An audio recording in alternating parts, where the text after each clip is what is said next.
Kakinada rural Indrapalem police స్టేషన్లో DSP Hanumantharao గంజాయిపై media సమావేశం నిర్వహించారు. ఈ సమావేశంలో డీఎస్పీ మాట్లాడుతూ కాకినాడ జిల్లా ఎస్పీ విక్రాంత్ పాటిల్ ఆదేశాల మేరకు గంజాయి వినియోగం, విక్రయం, అక్రమ రవాణాలను అరికట్టాలి అన్నారు.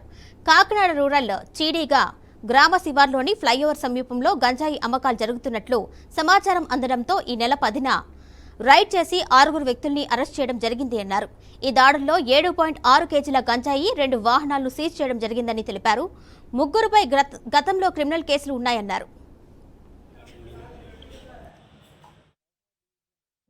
మొత్తంలో ఈ గాంజా మరియు ఇతర మాదక ద్రవ్యాల వినియోగాన్ని అరికట్టడానికి ఒక ప్రత్యేకమైన బృందం ఏర్పాటు చేయడం జరిగింది. ఆ బృందం గత 20 రోజులుగా మనందరికీ తెలిసిందే, అన్ని చాటుమాటు ప్రదేశాలు ఏవైతే ఉన్నాయో కాకినాడ పట్టణం, అట్లాగే Indrapalem limits, Sarpavaram limits, Thimmapuram limits ఏరియాలో వాళ్ళు అవుట్స్కట్స్లో ఎక్కడైతే శ్మశానాలు కానీ డైలాబులేటెడ్ బిల్డింగ్స్ అట్లాంటివి ఏవైతే ఉన్నాయో వాటన్నింటి మీద నిఘా పెట్టడం జరిగింది.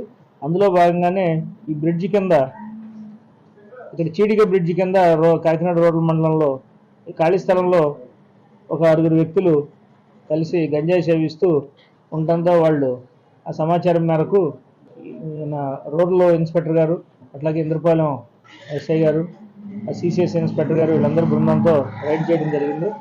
అందులో ఒక 6 వ్యక్తుల్ని అదుపులోకి తీసుకుని వారి దగ్గర 7.6 కేజీస్ గాంజా, అట్లాగే Suzuki axis scooty motor cycle ఒకటి, బజాజ్ పల్సర్ మోటార్ సైకిల్ 2 స్వాధీనం చేసుకోవడం జరిగింది.